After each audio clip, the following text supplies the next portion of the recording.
Tensor decompositions. Thanks a lot. Thanks a lot for inviting me here. This is based on joint work with Aditya Bhaskara, Moses Charikar, and Ankur Moitra. I guess since this is the post-lunch session of the last day of the workshop, I'll try to keep the majority of the talk lightweight. Do stop me at any point if you have any questions. So I guess, this is a workshop on tensors, so you don't need any introduction to it, but let me just set the notation that I will use in this talk. So we'll be looking at tensors, so of order order 3 and above. So the order of the tensor is just the dimensionality of the tensor, and the size of the tensor is typically represented in terms of n.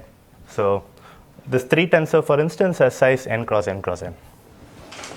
Okay, and typically we'll want guarantees in terms of this size n. Okay, and all the elements of the tensor are over reals. Okay, so it's not over finite fields, it's just over reals. And this talk is going to be about low rank decompositions of tensors. We'll say that a tensor T has rank k if it can be written as a sum of k rank 1 tensors. Okay, so where a rank 1 tensor is just the order product of vectors. Okay, so and the rank of a tensor is just the smallest k such that, such a rank k decomposition exists.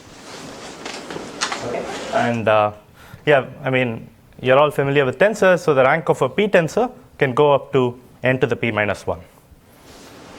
Okay, and right, so in this talk, we'll not just be looking at exact low rank decompositions of tensors, we'll also be looking at low rank approximations, in the sense that typically we'll be given a tensor, and the tensor may not have an exact rank k decomposition.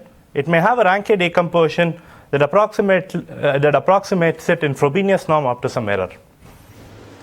Okay, and what we want to find are usually decompositions which will come close to the tensor. It may not give you exactly the tensor, but it should come close to the tensor up to some error, and we will usually measure the error in Frobenius norm. Okay, so any questions? Okay, so I guess the reason why a lot of us are interested in tensor decompositions in the computer science community and in the statistics community is because of these remarkable results about uniqueness of tensor decompositions. And I guess there are a lot of such results. Let me give you some of the highlights. The first such result that I know is due to Harshman. Basically, the result states that if you have a 3 tensor with a rank k decomposition such that the individual vectors of the decomposition are linearly independent, then this decomposition is unique. And in fact, he gave an algorithm to find this decomposition, okay, in polynomial time. And this is what we call the full rank case. And this algorithm has been rediscovered many times in different communities. Okay, so because we want these vectors to be linearly independent, this can typically handle the case when the rank k is at most n, the dimension n.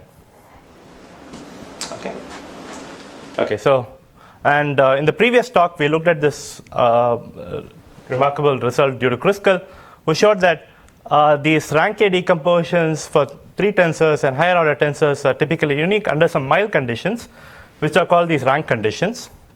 And I won't go into the exact condition, but usually they imply uniqueness for 3 tensors up to rank 3n over 2. So instead of n, it can go up to 3n over 2. And for p tensors, you can get a natural generalization of it, and it will show uniqueness of tensor decompositions of p tensors for rank up to p times n over 2.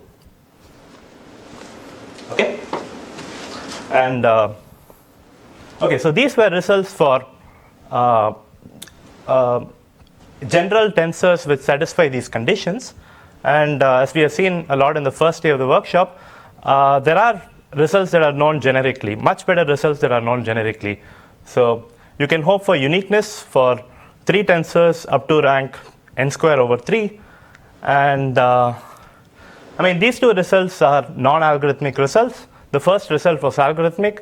And similarly, you can also obtain an algorithmic result for 4 tensors of rank up to something constant times n square. But these are generic results, they're not worst case results. Okay. And this can also be generalized to pth order tensors.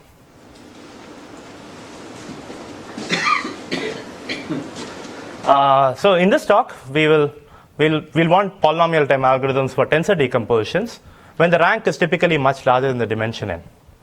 Okay, so this is NP hard in the worst case, except for some special settings, and this is due to Hiller and Lim. And in this talk, what we will do is we will design polynomial time algorithms, which are actually robust in the sense that they also work to give these low rank approximations to tensors, so they can handle errors in the tensor. And we will show how we can design polynomial time algorithms when the rank is much larger than the dimension n using smooth analysis. Okay, so and in this talk we will not actually handle the case when the order of the tensor is 3. Our results will kick in when the order is 5 and above. Okay. And by polynomial time algorithms, what I mean is algorithms that take time which is polynomial in n, the rank k is usually related as a polynomial to n, and the accuracy parameter. Okay, if we want to recover the vectors, individual vectors of the decomposition up to epsilon error in the Frobenius norm or L2 norm, because these are vectors. What does poly p mean? Oh, great. So poly p it just means that it is polynomial in n, but it could have a bad dependence on p. For instance, n to the p is poly p. It could be, in fact, some of our results will be n to the exponential in p. But as long as p is fixed, as long as p is a small constant, these are polynomial time. Okay, so we'll just hide the dependence on p because p is a small constant. Okay. And the rest of the talk, first, we have seen a lot of the applications of these tensor decompositions to machine learning, but let me just give you a very brief overview, because this will motivate some of the properties that we want from our algorithms. Okay, and this will also motivate the smooth analysis model that we'll consider for tensor decompositions. Okay, and then I will introduce the smooth analysis model, and I will tell you about our algorithmic results in the smooth analysis model, and finally I'll give you some flavor of the techniques that we use in the proof. Okay, so what goes into the proof? Okay. Right. So, we saw this in the in the morning session, and I think something that's done very frequently in machine learning is to assume that the data that's given to you comes from this nice probabilistic model that's very suitable for the task at hand. For instance, we looked at mixtures of Gaussians. This is a really nice probabilistic model for clustering. When you have k clusters and you assume that points come from these clusters and you want to do this clustering. So you try to fit a good mixture of Gaussian model to points that you see in n dimensions. Okay, similarly, hidden Markov models are used for speech recognition and so on. And the goal here is, suppose you are given many samples that are produced according to this model, can you learn the parameters of this model efficiently? Efficiently, I want algorithms that take running time that's polynomial in n, and the sample complexity also has to be polynomial in n, just because the running time is polynomial in n. Okay, so one particular case that we will look at is the mixtures of Gaussians. This is similar to mixtures of spherical Gaussians. These are called axis-aligned Gaussians. And here, the parameters of the model are the mixing weights, W1 through Wk. So this will tell you the probability that a random sample belongs to Gaussian 1 is given by the mixing weight W1. Okay, and the parameters of each of these Gaussians, so each Gaussian has its own mean, mu I, and a covariance sigma I, covariance matrix sigma I, which is diagonal. So this is why it's called an axis-aligned Gaussian. So if this Gaussian was if this covariance matrix was actually just a scalar times I, then it's a spherical Gaussian. Okay, and the points are generated as follows. This is in n dimensions. So first, a random sample, you figure out which Gaussian. Okay, so with probability Wi, the point is going to be generated according to the Gaussian I. Okay, so and condition on the fact that you're generating the sample according to Gaussian I, you pick a random point with mean mu I and covariance sigma I. Okay, so you first pick the Gaussian according to the mixing weights, and then a point is generated according to this Gaussian. Okay, and you see many of these samples, and the question is, given many sample points, can you figure out the mixing weights, the means, and the covariances? Okay, and known algorithms take time that is exponential in the number of clusters, exponential in k times polynomial in n. Okay, and in fact, in the worst case, this is essentially the best possible. This exponential in k dependence is necessary. Okay, but what we want are polynomial in k comma n guarantees in some realistic settings or under some assumptions. So, okay, so that's what our algorithms for tensor decompositions will also imply.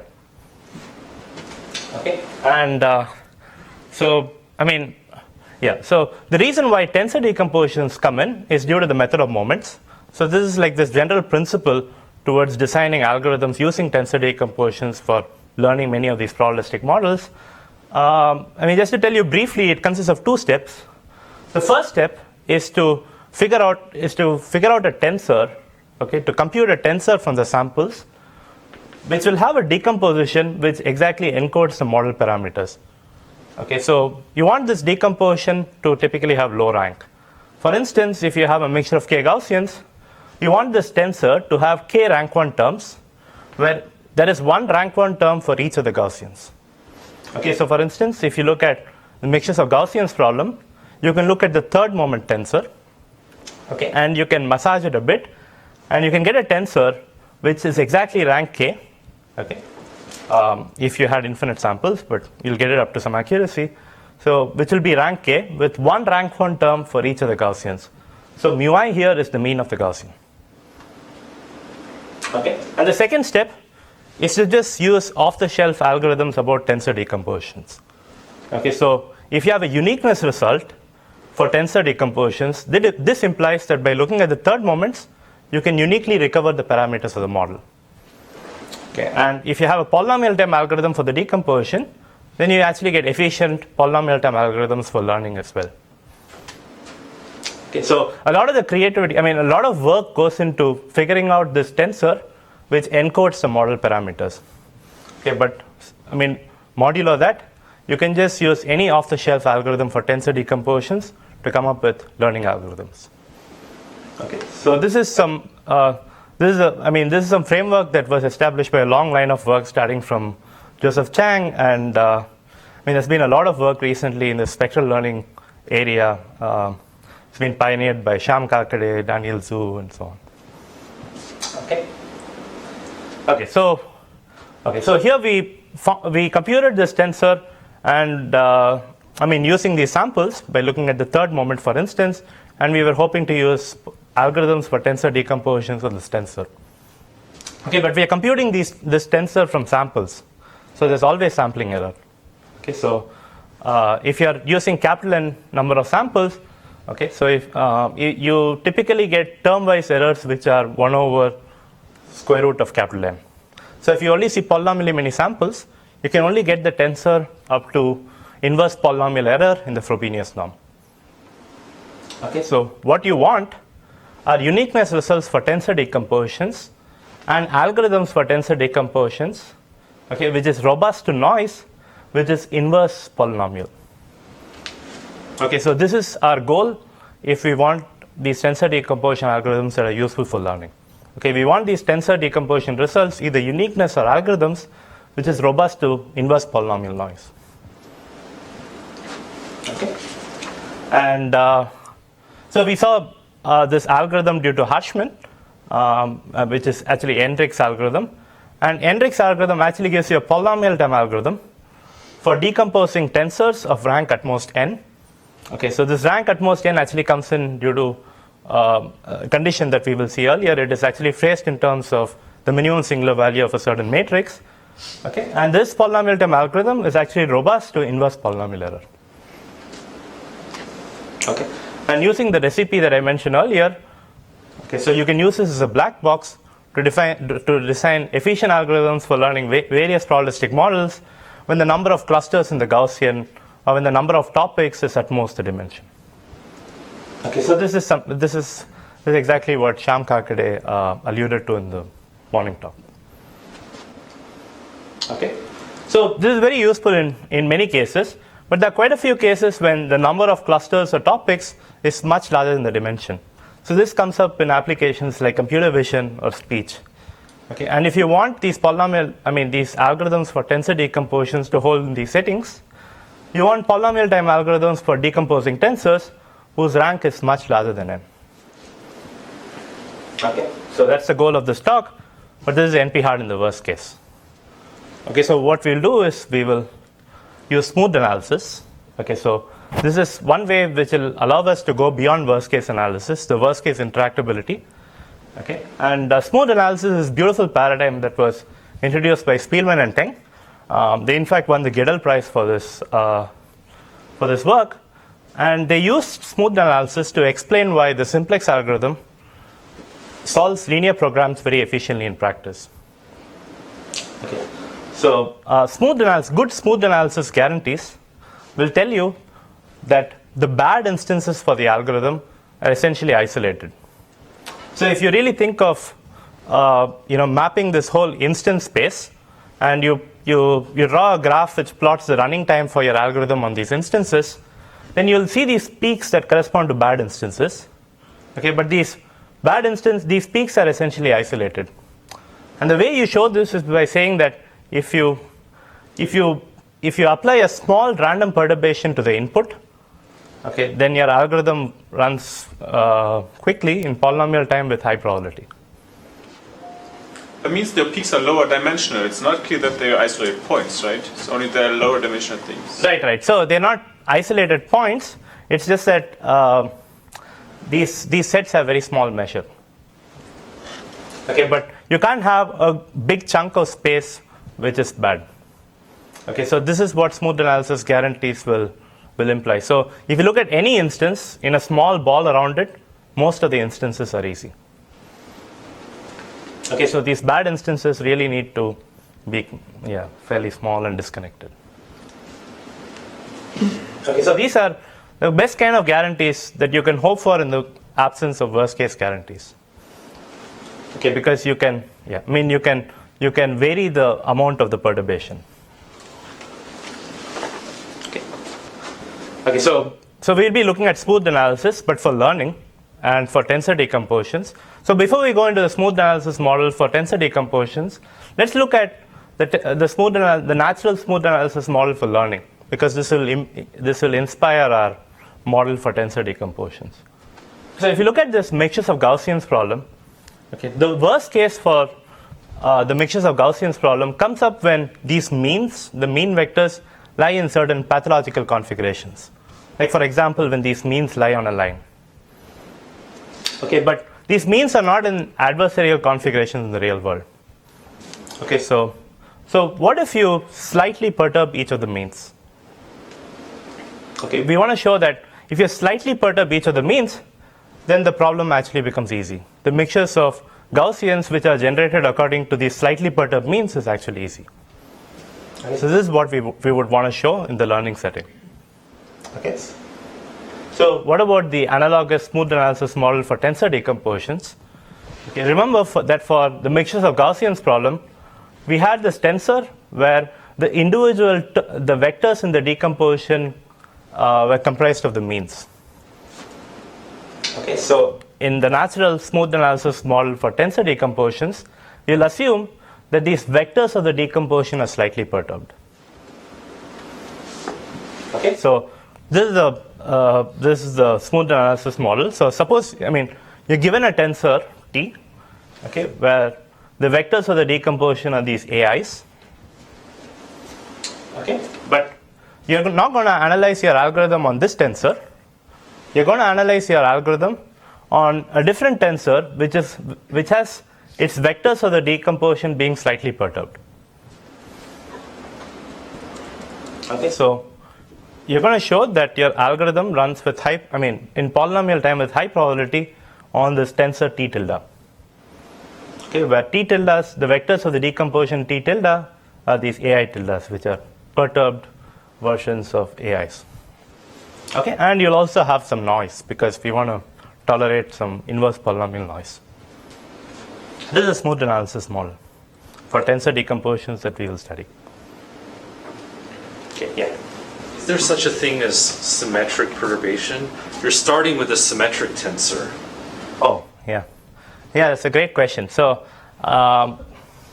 So in fact, we would ideally want to handle perturbations to only these mu i's. In fact, this is what we will do.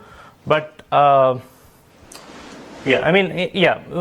in the case of symmetric tensors, we will handle the case when these perturbations are just to the mu i's, and you have the same perturbation across, all these vectors because it's symmetric. But when we do an analysis, we will actually think of these as different vectors, and we can do that because because the order is constant, you can actually just partition the coordinates, and you can think of an independent random perturbation to each of these partitions. Okay, but in the case of symmetric tensors, you're right. So you can think of it as just this random perturbation applied to mu I. Okay. Yeah, that's a good question. Okay, so just to clarify things about this model, this is actually different. Okay, so in smooth analysis, you perturb the input instance, and here the input is a tensor that's given to you. Okay, so the perturbation that I mentioned where you perturb the terms of the decomposition, the vectors in the decomposition, is different from perturbing the elements of the tensor that's given to you. Okay, so for instance, if you're given a tensor, you cannot perturb it and apply your results. So you cannot apply the perturbation yourself. Okay, so the assumption is that the vectors of the decomposition are actually perturbed. Okay, so in the learning problem, for instance, we are assuming that the means of these Gaussians were perturbed. Okay, so this is different from getting samples and perturbing the samples to figure out your tensor. Okay. Okay, and the reason why I think smooth analysis results of this kind are very relevant to this workshop is because they are very similar in spirit to these generic results. Okay, because one way that you can say that your algorithm typically runs in polynomial time is by thinking of an average case distribution over instances and showing that your algorithm runs with high probability in polynomial time over this distribution. Okay, but in that case, in average case analysis, you can have this big chunk of hard instances, and as long as the measure or the probability mass on this chunk is less than an inverse polynomial amount, you're fine. Okay, but this could actually be like a big chunk, a good connected chunk of instances. Okay, but smooth analysis, smooth analysis results will show that, will say that such chunks cannot exist. Okay, so good smooth analysis results will say that these kind of big chunks cannot exist, and that's because you look at any instance, and if you look at a small ball around it, most of those instances are easy. Okay, so in this sense, it is more similar in spirit to generic results than average case analysis. Okay, but in some sense, you can think of these smooth analysis results as a natural analog for these kind of robust results that we are hoping for. Okay. And what kind of guarantees do we show? We give polynomial time algorithms for decomposing pth order tensors. So they have size n to the p when the rank is up to n to the p minus 1 over 2. That's the floor of n to the p minus 1 over 2. Okay, with high probability. So the failure probability is exponentially small in n. Okay, and the running time and sample complexity are polynomial in n. Okay.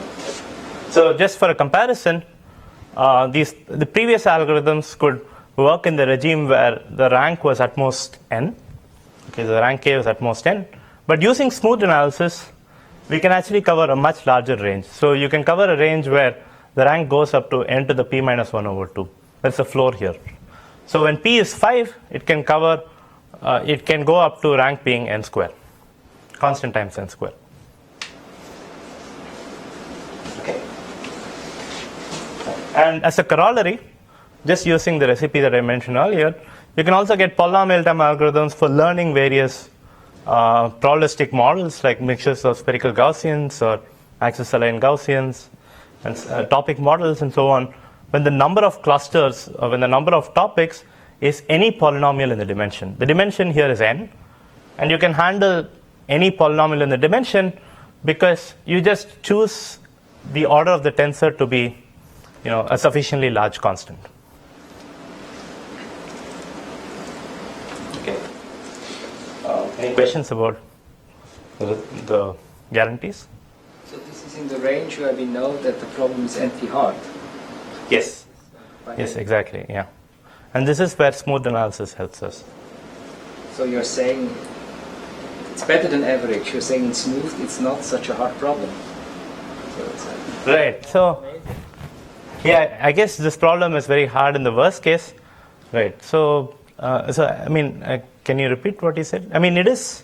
Smooth analysis guarantees also tell you naturally that the average case version of the problem is also easy. They're much better than average. Yeah. Right. Yeah. No, smooth analysis is a beautiful notion that Spearman and they came up with because, so if you look at the guarantees that we get, okay, so you get this time and sample complexity as polynomial in P and 1 over rho. Now you can alter rho to get a nice interpolation between worst case and average case. So if you think of rho as being 0, in which case it's worst case, you don't get any results. Okay, because this exponent is just a constant and it works with probability 0. Okay, but if you think of rho as being very large, then it gets more and more like an average case model, like random instances. Okay, so what we show is that we can actually handle the case when the amount of perturbation is inverse polynomial in n. Okay, so if it's inverse polynomial in n, you still have polynomial time guarantees. Okay. Must say that there was also another independent work due to Anderson, Belkin, Goyal, Rademacher, and Voss, who show similar guarantees, who also looked at a smooth analysis model for tensor decompositions, actually more for learning problems like mixtures or Gaussians. And the kind of guarantees that they get are slightly incomparable. Okay, so they also get polynomial time guarantees as long as the failure probability that they want is inverse polynomial in n. Okay. So just to compare, we can get polynomial time guarantees when the failure probability is exponentially small. And this is nice because you are given just one instance and you want your algorithm to work on all instances that you potentially see. Okay, but on the other hand, they actually get better dependencies on the order of the tensor P.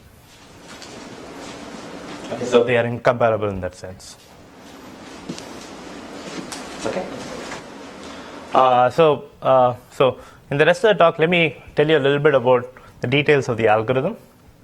Okay, so the outline of the algorithm is as follows. Okay, so it'll have two parts. Okay, so first we will just look at an algorithm for 3 tensors in the full rank setting. Okay, so this is something that was known earlier. Let me just go over it very briefly. Okay, so we will use an algorithm that works for 3 tensors in the case when the rank is at most n. That is, the vectors of the decomposition are linearly independent. Okay, in a robust sense. And for such tensors, we will show that we can actually recover the vectors of the decomposition. Okay, so just to lay down some notation, suppose you have this tensor T where you have these rank 1 vectors, and the ith rank 1 tensor is given by AI tensor product with BI tensor product with CI. Okay, so then you can associate these matrices A, B, and C where the vectors of your decomposition are the columns of this matrix. Okay, so this is the same matrix that Aditya used in his talk. Okay, so here the ith column of this matrix A is exactly AI. Okay, similarly, the ith column of matrix B is BI and CI. Okay, and we will show that there is a simple algorithm, this algorithm due to Yenrik. It actually works when the kth smallest singular value of A, B, and C is at least inverse polynomial in n. Okay, so this is just poly in n. So k is less than n. Okay, so just because we want sigma k to be non-negligible, this can only handle the cases when k is at most n. Okay, so this is the first component. And in the second step, we will show how you can actually solve higher order tensors using what is actually, this is something that has been used a lot in practice, which is, a lot in the past, which is flattening the tensor. So we will treat this higher order tensor, this pth order tensor, as a third order tensor by flattening some of the dimensions. And we will show that by flattening, you get these nice properties like linear independence in this higher dimensional space, so that we can use this algorithm for 3 tensors. Okay, so that's the outline, algorithm outline. Okay, and so this will help handle the overcomplete case.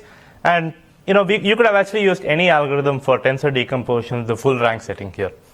So you could have also done this step of whitening and applying power iteration. Okay, and when the exponent p minus 1 over 2 come, just for the flattening? Yes, yeah. It's to show that when you flatten, you want to show that these vectors in the decomposition are linearly independent. And yeah. To come back to my comment now, Sure. probably in this range, n to the p minus 1/2, you do not have NP hardness. So now I was mistaken now, because I see in the case where p equals 3, you just go up, k is less than or equal n.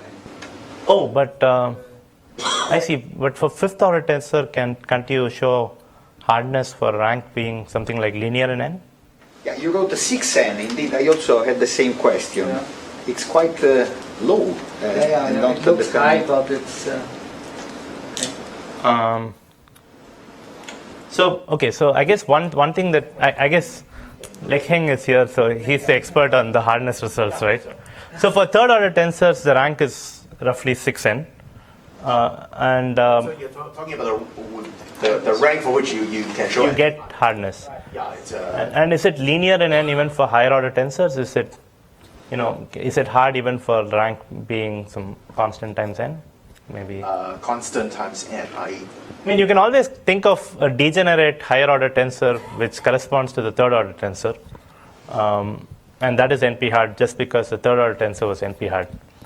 Yeah, so I think it's constant times n. That's right. Right? But I mean, yeah. Okay, yeah. I mean, this needs checking whether, there's an interesting case of a higher order tensor which is also NP hard, because you can think of degenerate cases. But I would guess that it's NP hard in the regime where it's not unique, though.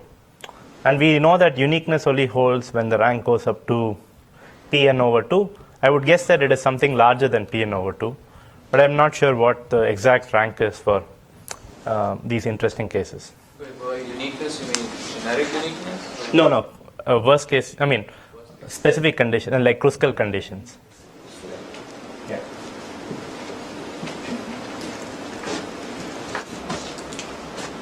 Okay, so first we'll look at an algorithm for 3 tensors, and then we'll do this flattening. Okay, so what's the algorithm for 3 tensors? Let me just go into the algorithm. Okay, so it's very simple. So you just think of your tensor as being, it's a 3 tensor, so you can just think of them as slices which are matrices. Okay, so if it's an n cross n cross n tensor, you just think of them as n slices of n cross n matrices. Okay, so now you're going to look at 2 matrices. Okay, so the first one you just get by one random combination of all these slices. Okay, so that's matrix M1. Okay, so the random combination is given by W1. Okay, and then you look at a different random combination of all these slices. Okay, so that's M2. Now you just look at M1 times M2 pseudo inverse. Okay, and you can show that the eigenvectors of this matrix, this is not a symmetric matrix. So you look at the eigenvectors of this matrix, this will correspond to the vectors in your decomposition. So note that this is not singular vectors. These are eigenvectors of the matrix, which will correspond to the vectors of your decomposition. So this is Hendrik's algorithm. Okay, so, and what do we want? We basically, because you're looking at eigenvectors, you want this matrix to be full rank. Okay, so you want these matrices A, B, and C to be full rank so that you can recover each of these vectors. Okay, this is why you need the vectors of your decomposition to be linearly independent. Okay, and and basically you want some separation between the eigenvalues so that you'll get them distinctly. And this is why random combinations work, but typically, any combination, any sensible combination should work. And you can show that this also works robustly by using some standard perturbation bounds on eigenvalues and eigenvectors. Okay, and you can show that this algorithm actually works when the tensor is given up to inverse polynomial error in the Frobenius norm. Okay, so this equal to epsilon just means t minus this tensor, Frobenius norm is less than epsilon. Don't you think that k equals n, the dimension from this algorithm? Exactly, yes. So this only works in the full rank case when k is less than or equal to n. Right, you're right. Okay, and I mean, one thing that helps is that you don't need A, B, and C to be full rank. Okay, so you just need two of them to be full rank. The third one just needs all the vectors to not be parallel to each other. Okay. So I mean, this is just some, this will just give you some small improvement. Okay. So this is Hendrik's algorithm, and you can get robust guarantees for this. Okay. And so let's see how we can handle the higher rank case using flattening. Okay, so how do we? How about k? Oh, sorry, k less than equal to n? Yeah, k less than equal to n. Oh, I see. Why do we handle k less than equal to n? This is k. Oh, okay, good. So this is because you can do the pseudo inverse. I mean, you look at the pseudo inverse. What kind of pseudo inverse you take? The many pseudo. Are you taking the more Penrose? Yeah. This is only for a white square. So another thing that you can do is the following. Okay, so what you can do is you can just look at. So you can figure out the space of the AIs, the BIs, and the CIs approximately. Okay, by just doing you just look at. You can take random combinations over the CIs, and you get this matrix, and you do an SVD over it. Okay, so that will give you a k-dimensional space. Now you can put this whole tensor, this n cross n cross n tensor, into a k cross k cross k tensor by doing this rotation, and then you can just imagine that the rank is exactly k. Okay, so this analysis is actually easier to do. To the space. Yes, you're projecting it into the space where these vectors lie, and that is k-dimensional because it's linearly independent. Okay, so this is, in fact, the procedure that I told you is exactly what we analyzed in our paper. Okay, so I think this algorithm also works, and I think the algorithm due to Goyal, Vempala, and Xiao actually deal with this, but I'm not sure. Okay. So how do we handle higher rank case? We do this by flattening. Okay, so what do we have here? We have a higher order tensor. Let's say the order is 6. So what do we mean by flattening? So what we are going to do is we are going to think of this. We are going to combine some of these dimensions together. You're going to think of this 6th order tensor as a 3rd order tensor by combining the first two modes or dimensions, the 3rd and 4th mode and the 5th and 6th mode. So this n cross n cross n cross n cross n tensor can be seen as this n square cross n square cross n square 3rd order tensor. Okay. And what are the terms of the decomposition? The terms of the decomposition are exactly AI tensor BI. There are k of them. And CI tensor DI and EI tensor FI. Okay, so we have this n square cross n square cross n square 3rd order tensor, which is of rank k, and these are the terms of the decomposition. Okay, and these vectors are in n square. Okay, so now if you want to apply the earlier algorithm, the main thing that we need to show is that these vectors, AI tensor BI, okay, when you go from I going from 1 to k, are linearly independent. Okay, remember that they lie in a n square dimensional space. So, ideally you could hope for all these vectors to be linearly independent even when k is constant times n square. Okay, so this is what we would like to show. Okay, so just to repeat what I said earlier, so you have these two matrices A and B, which have rank n, okay, but they have many more columns. K is something like n square, some constant times n square, okay. And what we want to analyze is, suppose you take you construct a new matrix Z, okay, where the ith column is exactly the tensor product of the ith column of A and the ith column of B. Okay, so you now get this large matrix. Then n square cross k. K is also roughly n square. So, these were initially very fat matrices, and now you have made them roughly square. And you want to show that these vectors are now linearly independent. Okay, even for k being constant times n square. Okay. Now, unfortunately, this is not true. Okay, so you can come up with bad examples where even for k being greater than 2n, when you do this tensoring trick, they are not linearly independent anymore. In fact, a very simple example is, suppose you think of this matrix A as coming from, as having two pieces. The first n columns come from one orthonormal basis, and the second n columns come from a different orthonormal basis with a random rotation. Then you can just show that if you look at this operation applied to itself. So AI tensor AIs, and if you look at these columns, they're not going to be linearly independent anymore. So it's just a very simple counterexample. So this shows that you cannot hope for the dimension of this tensor that you got by applying this operation. This operation, by the way, where you do this term-wise tensor product of columns, is called the Khatri-Rao product. Okay, so, and you cannot hope that the dimension increases multiplicatively using the Khatri-Rao product in the worst case. Okay, but this is why we use smooth analysis, because these bad examples are kind of pathological, and even if you try to come up with them, it's kind of hard to. And the hope is that typically you can hope for this dimension to multiply. Why don't you put it into n squared by k squared and take the Kronecker product?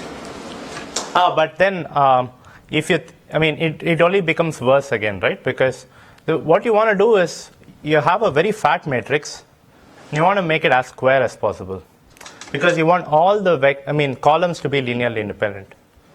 So if you take the Kronecker product, it's still going to be very fat. So this is what we will show. Okay, so what we will show is that if you take any matrix A, okay, which is n cross k, k is very large. K is a large polynomial in n. And if you take the p-wise Khatri-Rao product, if you take the Khatri-Rao product p times, so the ith column of this matrix is just the tensor product of this vector done p times. Okay, so if you now look at this big matrix, which is n to the p cross k. K is also like n to the p. Okay, so this matrix is going to be non-singular. In fact, you can lower bound the minimum singular value by something that is inverse polynomial n.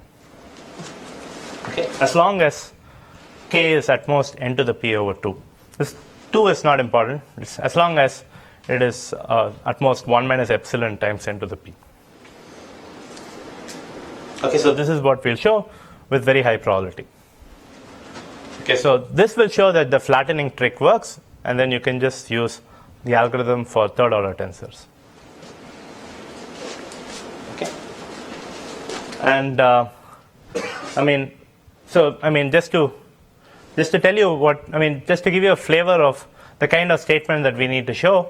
So what we want to show when you're looking at two-wise products, okay, is just to show that you take this column, you take tensor products of these vectors. So these are the perturbed vectors. You take the ith column is a tensor product of ai tilde and ai tilde. You want to show that this matrix has sigma k, that is sigma constant times n square, being non-negligible. Okay, so the main issue here in showing these kind of minimum singular value bounds is that the perturbation is done before we take the tensor product. Okay, so suppose you actually took the tensor products of AIs with itself, and you looked at this matrix, and suppose you applied a random perturbation to this whole matrix. Suppose you applied a random perturbation to the whole vector AI tensor product with AI. Okay, so then it is much easier to show these minimum singular value bounds. The problem here is that we do the perturbation before we take the tensor product. Okay, so intuitively, if you did the perturbation after you took the tensor product, in each column there are n square bits of randomness.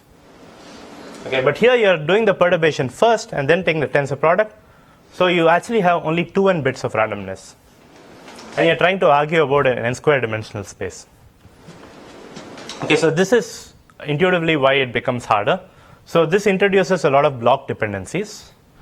Okay, and the technical component is, I mean, in a vague sense, it is trying to show that when you take these products of tensor, if you take the products of perturbed vectors, they almost look like random vectors in an n square dimensional space. I mean, not random vectors, but they look like perturbed vectors in the n square dimensional space. Okay, so this is the main issue, the fact that you don't have enough bits of randomness. Okay, and if you take higher wise products, it's only worse because you have p times n bits of randomness in an n to the p dimensional space. Okay, so this is what we show, and I mean the technical statement that we show can be reformulated as follows. It's a clean linear algebraic statement. So the statement is as follows. So suppose you're given any vectors a and b, okay, in n dimensions. Okay, and suppose you apply Gaussian perturbations to a and b, and if you take the tensor product, okay, so now this vector, this tensor product of these two perturbed vectors will have a reasonable projection onto any n square by 2 dimensional subspace of Rn square. Okay, so given any two vectors, you perturb them and you take the tensor product. Now this vector will have a non-negligible projection onto any subspace of constant times n square dimension. Okay, this is with high probability. Okay, and if you can show this, this will show bounds on the minimum singular value of the matrix that we care about. So you mean has projection poly rho 1 over n? I mean, what is Oh yeah, so rho is some, so I mean it's actually just 1 over. Measure of size that you project on a random on a subspace, any, and then. I don't understand the projection. There must be enough randomness in the projection. What do you mean exactly? Oh yeah, so you're fixing any n square dimensional constant times n square dimensional subspace. Okay, so now you take these n dimensional vectors, perturb them, take the tensor product. Okay, so it will have 1 over poly n projection onto this subspace. So if you look at the projection matrix onto this subspace and take the projection matrix times this vector, look at the 2 norm. Okay, so this value, quantity, is at least inverse polynomial in n with very high probability. It's not true for n square. You need some portion of n square. Right? Exactly. This is why we. So is half is optimal, you think, or not? No, it can go up to any 1 minus epsilon times n square. Not n square. No, not n square. Yeah. I mean, I'm guessing that it can go up to 1 minus little o of 1 times n square, but I don't know what this little o of 1 is. I would guess that it depends on the amount of concentration that you want. Okay, so this is the statement that we will show. And I mean, just as a side note, to give, I mean, it's much easier to get inverse polynomial concentration instead of, I mean, this exponential small failure probability, just by using some anti-concentration of polynomials. Okay, but an additional difficulty is the fact that we want this exponentially small failure probability. Okay, and I mean, as I mentioned earlier, because of this block structure, this is harder to show. Okay, so I mean, let me just actually let me skip some of these things because I'm not sure. I mean, yeah, maybe some of these things are not as important as a takeaway message. Okay, so. Okay, so the way we go about it is by showing that given any constant times n square dimensional subspace, we can actually come up with a very structured projection matrix. Okay, and that is the projection matrix that we will analyze. Okay, and in some sense, yeah, given any constant times n square dimensional subspace, we will come up with a projection matrix with very nice properties, like saying that some blocks of this projection matrix are orthogonal to each other, or have an orthogonal component to each other. And the difficulty is in coming up with this very structured projection matrix. Okay, so so let me skip some of these things. And okay, yeah, we have proven the result. So similarly, you can show this result for higher order products as well, and this is why we get these results for higher order tensors. Okay, and the way we go about it is by doing a very delicate inductive argument. Okay, and just to summarize, so we introduced a smooth analysis model for tensor decompositions and learning, and we gave polynomial time algorithms when the rank is much larger than the dimension. Okay, and this allowed us to get learning algorithms as well. So polynomial time algorithms for learning when the number of clusters is any polynomial in the dimension. Okay, and just some future directions. So I think smooth analysis seems to be, I mean, at least intuitively, it looks like a nice analog for generic results. Okay, and it would be very nice if you can show smooth analysis results for 3 tensors when the rank goes up to constant times n square. For example, from the results of Ciantini and Ottaviani, we know that they are unique up to rank being n square by 3. Perhaps you can show this uniqueness in a smooth analysis sense as well. Okay, and right. So, I mean, those are uniqueness results. Similarly, there are polynomial time algorithms due to Cardoso, De La Tour, and who give algorithms for 4th order tensors for rank going up to n squared. And it'd be nice to show that, and these are generic results, okay, but they are not robust. And it'll be nice to show that you can get algorithms that go up to this rank in a smooth analysis sense.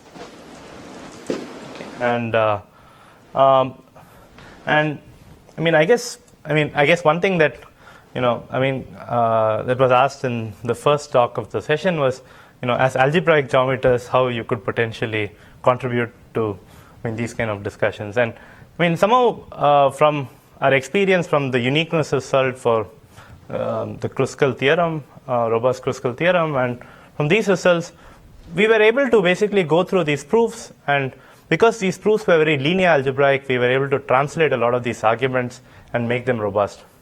So, I'm not sure if this is possible.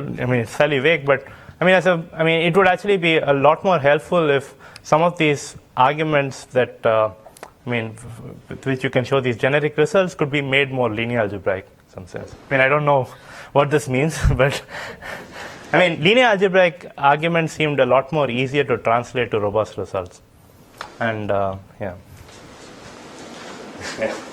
And, it'll also be nice to get results which are more robust to errors. Dependence on errors is fairly bad, and if you get a better dependence with respect to the error that we can tolerate, then you can get better sample complexity bounds on the kind of results that we need. Yeah, thanks.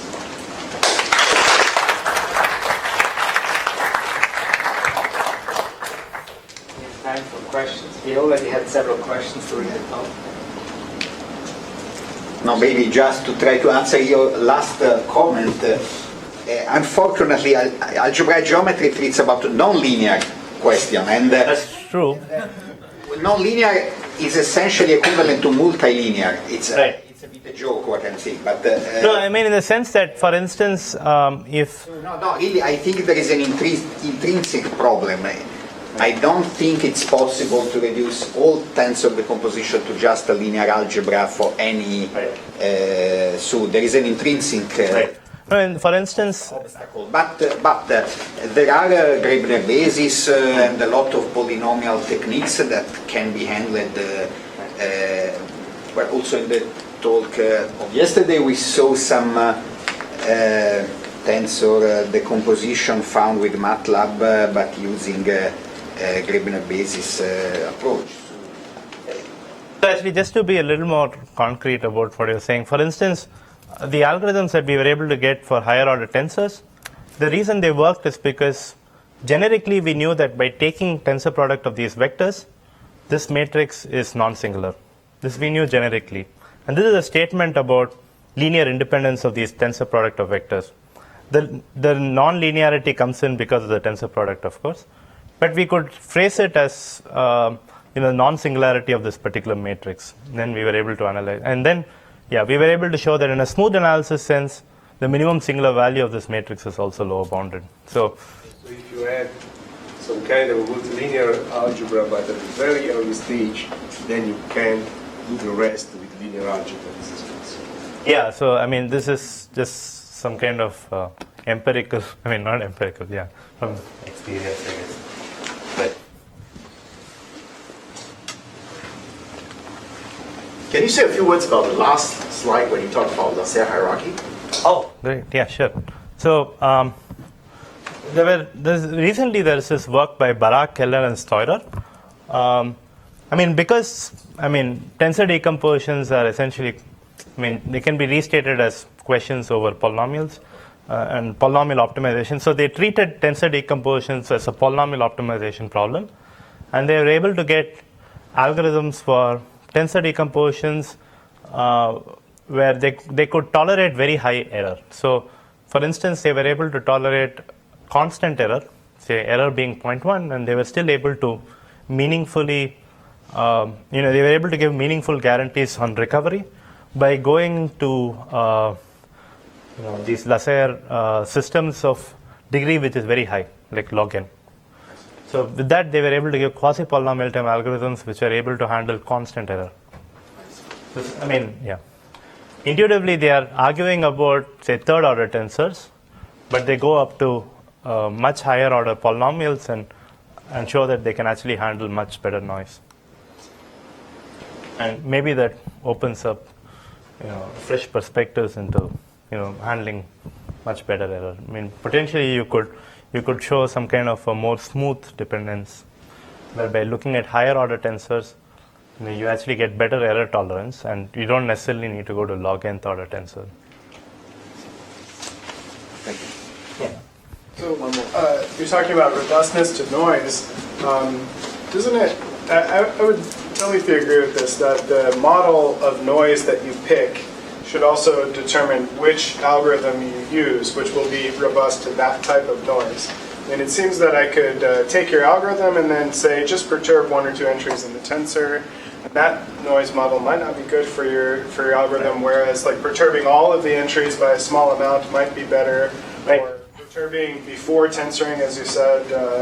So it seems like the question of amenability to noise really is a question of I see. So the algorithm with the type of noise that you're interested in. Okay, so that's a good question, but I guess when we are talking about robustness to noise, it is not with respect to the random perturbation. So the random perturbation is with respect to analysis.